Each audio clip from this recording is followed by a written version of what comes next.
नमस्कार दोस्तों, स्वागत है आप सभी का हमारे YouTube चैनल पे। कैसे हैं? आशा करते हैं आप सब लोग बहुत अच्छे होंगे। लगता है कि आप लोगों को हमारे वीडियो अच्छे लगते हैं या नहीं लगते हैं। आप लोग कमेंट बॉक्स में रिप्लाई नहीं दे रहे हैं। दोस्तों, आज है 3 फरवरी 2026।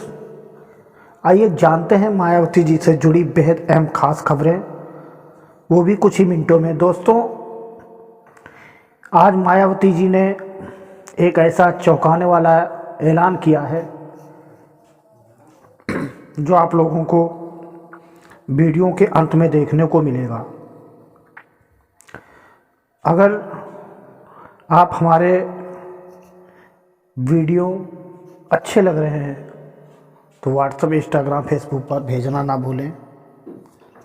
दोस्तों, मायावती ने दलित समाज, सभी वर्गों समाजों के लिए बहुत बड़े ऐलान किए हैं और लोगों के सदैव हित की बात कही है। सर्वजन हिताय और सर्वजन सुखाय के लिए। और मायावती जी को यदि आप प्रधानमंत्री के पद पर देखना चाहते हैं तो वीडियो को ज़्यादा से ज़्यादा शेयर करें। कमेंट बॉक्स में पूरे विश्वास के साथ लिखें, बीएसपी बहन मायावती जिंदाबाद। दोस्तों, मायावती के विचारों को, माननीय काशीराम जी के विचारों को और डॉक्टर बी.आर. अम्बेडकर के विचारों को अगर बढ़ाना है तो सभी लोगों को एकजुट हो करके बहन मायावती के हाथों को मजबूत करना है।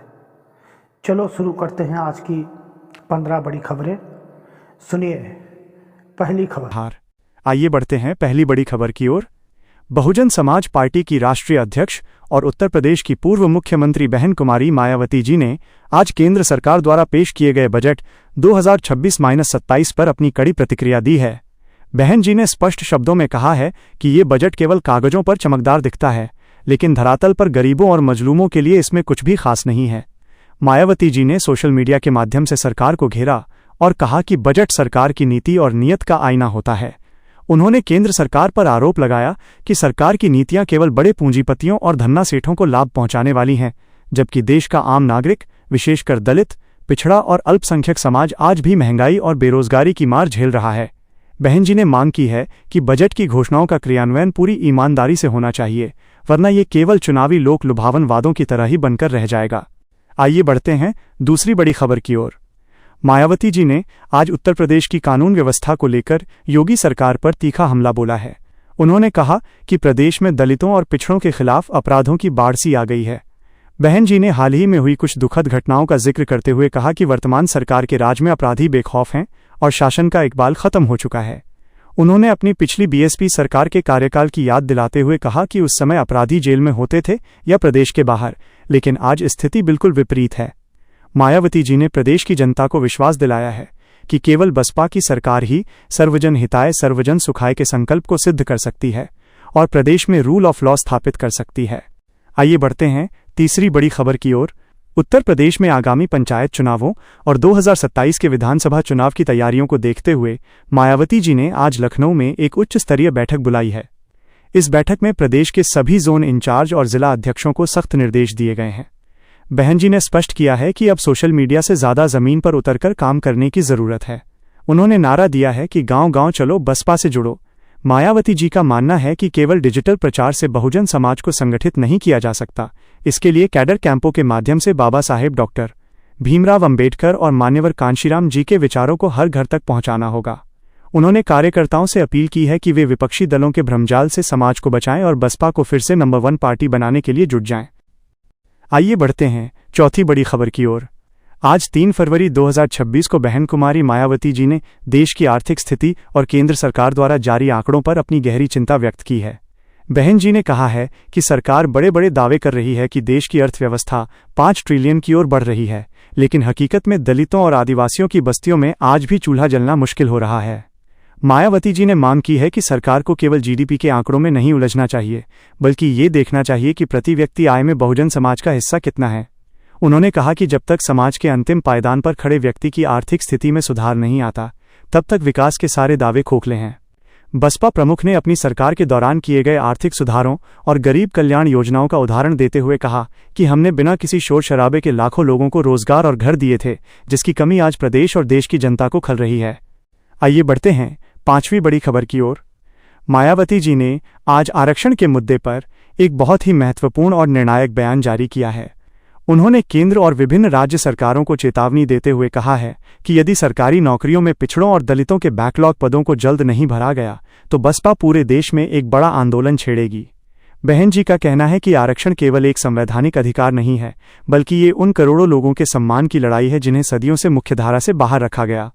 उन्होंने निजी क्षेत्र में भी आरक्षण की मांग को एक बार फिर पुरजोर तरीके से उठाया है। मायावती जी ने कहा कि आज के दौर में जब सरकारी संस्थानों का तेजी से निजीकरण हो रहा है, ऐसे में आरक्षण का दायरा निजी क्षेत्र तक फैलाना अनिवार्य हो गया है ताकि बहुजन समाज के युवाओं का भविष्य सुरक्षित रह सके।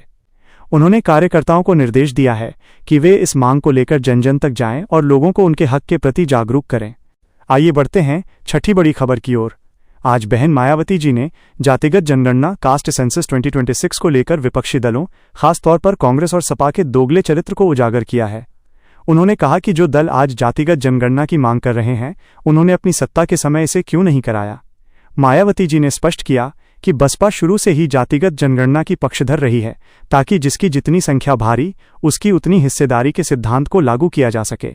उन्होंने कहा कि वर्तमान जनगणना प्रक्रिया में जातिगत आंकड़ों को शामिल करना बेहद जरूरी है ताकि सरकार की योजनाएं लक्षित समूहों तक पहुंच सकें। बहन जी ने यह भी आरोप लगाया कि कुछ दल केवल चुनावों को देखते हुए इस मुद्दे को उछाल रहे हैं, जबकि बसपा का उद्देश्य समाज के हर वर्ग को उसका वास्तविक अधिकार दिलाना है। उन्होंने जनता से अपील की है कि वे इन छलावा करने वाले दलों की बातों में न आएं और केवल बसपा पर भरोसा रखें, जो वास्तव में उनके हितों की रक्षक है। आइए बढ़ते हैं सातवीं बड़ी खबर की ओर। आज 3 फरवरी 2026 को बहन कुमारी मायावती जी ने पार्टी के संगठन विस्तार को लेकर एक बहुत ही क्रांतिकारी घोषणा की है। उन्होंने कहा है कि अब बसपा में युवाओं की भागीदारी को 50% तक सुनिश्चित किया जाएगा। बहन जी का मानना है कि आज का युवा तकनीकी रूप से सक्षम है और बाबा साहब के मिशन को आगे ले जाने के लिए उसमें गजब का उत्साह है।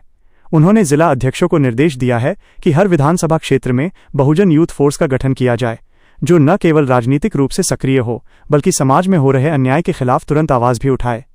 मायावती जी ने साफ किया कि भविष्य की राजनीति युवाओं के हाथ में है और बसपा उन्हें नेतृत्व के अवसर प्रदान करने में सबसे आगे रहेगी।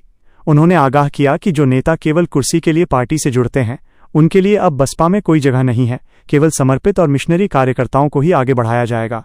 आइए बढ़ते हैं 8वीं बड़ी खबर की ओर। मायावती जी ने आज उत्तर प्रदेश में किसानों की दुर्दशा पर गहरी संवेदना और सरकार के प्रति रोष प्रकट किया है। उन्होंने कहा कि आज के आधुनिक दौर में भी किसान अपनी फसलों के न्यूनतम समर्थन मूल्य (MSP) के लिए सड़कों पर बैठने को मजबूर है। बहन जी ने अपनी सरकार के दौरान गन्ने के दामों में की गई ऐतिहासिक वृद्धि की याद दिलाते हुए कहा कि हमने हमेशा किसानों को उनके पसीने की पूरी कीमत दी। उन्होंने कहा कि आवारा पशुओं की समस्या ने किसानों की कमर तोड़ दी है और सरकार केवल विज्ञापनों में गौशालाओं के नाम पर करोड़ों रुपए खर्च कर रही है, जबकि हकीकत में किसान रात भर जागकर अपनी फसलों की रखवाली कर रहे हैं। मायावती जी ने मांग की है कि किसानों का संपूर्ण कर्ज माफ किया जाए और उन्हें मुफ्त बिजली व खाद उपलब्ध कराई जाए ताकि वे सम्मान के साथ अपना जीवन यापन कर सकें। आइए बढ़ते हैं 9वीं बड़ी खबर की ओर। बहन जी ने आज मुस्लिम समाज और अन्य अल्पसंख्यकों की सुरक्षा और उनके राजनीतिक प्रतिनिधित्व पर अपना पक्ष स्पष्ट किया है। उन्होंने कहा कि भाजपा और सपा ने मिलकर मुस्लिम समाज को केवल वोट बैंक की तरह इस्तेमाल किया है और उन्हें हमेशा डर के माहौल में रखा है। मायावती जी ने कहा कि बसपा के शासनकाल में कभी कोई दंगा नहीं हुआ, क्योंकि हमारी नीति सर्वजन हिताय की थी। उन्होंने मुस्लिम समाज के बुद्धिजीवियों से अपील की है कि वे सपा के छलावे को समझें, जिसने उनके वोट तो लिए लेकिन जब हक देने की बात आई तो पीछे हट गई। बहन जी ने वादा किया है कि 2027 में बसपा की सरकार बनने पर अल्पसंख्यकों के लिए विशेष आर्थिक और शैक्षिक पैकेज लागू किए जाएंगे ताकि वे भी देश की मुख्यधारा में बराबरी से शामिल हो सकें। उन्होंने जोर देकर कहा कि बसपा ही एकमात्र ऐसी पार्टी है जो सांप्रदायिक ताकतों को मजबूती से रोक सकती है। आइए बढ़ते हैं 10वीं बड़ी खबर की ओर। आज 3 फरवरी 2026 को बहन कुमारी मायावती जी ने केंद्र सरकार द्वारा हाल ही में पेश किए गए आम बजट में महिला सशक्तिकरण के दावों की पोल खोल दी है। उन्होंने लखपति दीदी और शमार्ट्स जैसी योजनाओं पर तंज कसते हुए कहा कि जब तक ग्रामीण महिलाओं की सुरक्षा और उनके बुनियादी अधिकारों के लिए जमीनी स्तर पर काम नहीं होगा, तब तक ऐसी योजनाएं केवल विज्ञापनों तक सीमित रहेंगी। मायावती जी ने मांग की है कि महिलाओं को कर्ज के जाल में फंसाने के बजाय उन्हें आत्मनिर्भर बनाने के लिए मुफ्त उच्च शिक्षा और सरकारी नौकरियों में आरक्षण दिया जाना चाहिए। उन्होंने कहा कि बसपा के शासनकाल में उत्तर प्रदेश में महिला सुरक्षा के लिए जो कड़े कदम उठाए गए थे, आज के दौर में वैसी इच्छा शक्ति की कमी साफ झलक रही है।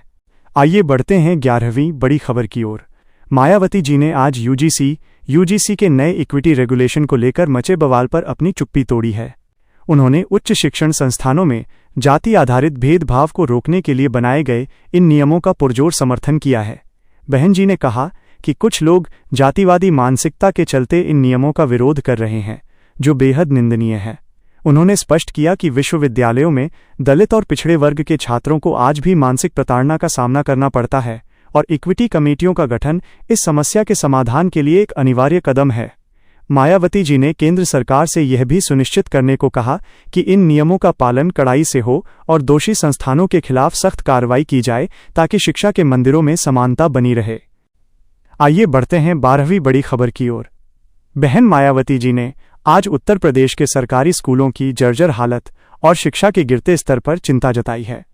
उन्होंने कहा कि सरकार बड़े बड़े स्मार्ट क्लास के दावे तो कर रही है, लेकिन हकीकत यह है कि हजारों स्कूलों में आज भी छतें टपक रही हैं और शिक्षकों की भारी कमी है। मायावती जी ने अपनी सरकार के दौरान बनाए गए महामाया गरीब बालिका आशीर्वाद योजना और अन्य शैक्षिक सुधारों का जिक्र करते हुए कहा कि हमने शिक्षा को हर गरीब के दरवाजे तक पहुंचाया था। उन्होंने मांग की है कि सरकार शिक्षा के बजट को विज्ञापन पर खर्च करने के बजाय स्कूल भवनों के जीर्णोद्धार और नई शिक्षक भर्तियों पर खर्च करे। बहन जी ने आगाह किया कि अगर युवाओं को गुणवत्तापूर्ण शिक्षा नहीं मिली तो देश का भविष्य अंधकार में डूब जाएगा। आइए बढ़ते हैं 13वीं बड़ी खबर की ओर। आज 3 फरवरी 2026 को बहन कुमारी मायावती जी ने देश की सीमा सुरक्षा और सेना के आधुनिकीकरण के मुद्दे पर अपनी राय रखी है। उन्होंने भारतीय सेना की पहली महिला पायलट कैप्टन हंसजा शर्मा की उपलब्धि पर उन्हें बधाई देते हुए कहा कि ये बहुजन समाज की बेटियों के लिए गर्व का विषय है। हालांकि बहन जी ने केंद्र सरकार को सचेत किया कि केवल प्रतीकों से काम नहीं चलेगा, बल्कि सेना में भर्ती की पुरानी व्यवस्था, जिसे अग्निपथ योजना से बदला गया था, उस पर पुनर्विचार करने की आवश्यकता है। मायावती जी ने कहा कि युवाओं के मन में भविष्य को लेकर जो असुरक्षा का भाव है, वो देश की सुरक्षा के लिए ठीक नहीं है। उन्होंने मांग की है कि सेना में स्थायी भर्ती प्रक्रिया को प्राथमिकता दी जाए ताकि सीमा पर तैनात जवान बिना किसी मानसिक तनाव के देश की रक्षा कर सकें। आइए बढ़ते हैं 14वीं बड़ी खबर की ओर। मायावती जी ने आज बसपा के भविष्य के नेतृत्व और आकाश आनंद की सक्रियता पर बड़ा बयान दिया है। उन्होंने स्पष्ट किया है कि आकाश आनंद अब उत्तर प्रदेश के सभी 75 जिलों का दौरा करेंगे और गांव-गांव जाकर कैडर को मजबूत करेंगे। बहन जी ने कहा कि आकाश केवल मेरा उत्तराधिकारी नहीं है, बल्कि वो उन करोड़ों युवाओं की आवाज है जो आज की राजनीति में उपेक्षित महसूस कर रहे हैं। इस दौरे का मुख्य उद्देश्य दलित मुस्लिम ब्राह्मण भाईचारे को फिर से जीवित करना है, जिसने 2007 में बसपा को पूर्ण बहुमत दिलाया था। मायावती जी ने अपने कार्यकर्ताओं से कहा कि वे आकाश आनंद के नेतृत्व में होने वाले इन कार्यक्रमों को सफल बनाएं और विपक्षी दलों के उस दुष्प्रचार को खत्म करें जिसमें बसपा को कमजोर दिखाया जा रहा है। आइए बढ़ते हैं 15वीं और आज की सबसे बड़ी खबर की ओर। दोस्तों, जैसा कि मैंने वीडियो की शुरुआत में बताया था कि बहन मायावती जी ने एक ऐसा चौंकाने वाला कदम उठाया है जिसने सबकी नींद उड़ा दी है। वो बड़ा फैसला ये है कि आज मायावती जी ने औपचारिक रूप से घोषणा कर दी है कि 2027 के उत्तर प्रदेश विधानसभा चुनाव में बसपा किसी भी बड़े या छोटे दल के साथ गठबंधन नहीं करेगी। उन्होंने स्पष्ट कर दिया है कि बसपा एकला चलो की नीति पर चलते हुए अपने दम पर चुनाव लड़ेगी और पूर्ण बहुमत की सरकार बनाएगी। बहन जी ने कहा कि गठबंधन करने से बसपा का वोट बैंक तो दूसरे दलों में ट्रांसफर हो जाता है, लेकिन दूसरे दलों का वोट बसपा को नहीं मिलता। इसलिए अब बसपा केवल जनता के साथ गठबंधन करेगी। इस फैसले ने उत्तर प्रदेश की राजनीति में हड़कंप मचा दिया है, क्योंकि अब मुकाबला त्रिकोणीय होने के बजाय पूरी तरह बसपा बनाम अन्य होने जा रहा है। मायावती जी ने आह्वान किया है कि अब समय आ गया है कि बहुजन समाज एकजुट होकर अपनी ताकत दिखाए और दिल्ली व लखनऊ की सत्ता पर काबिज होकर अपना मान सम्मान वापस पाए।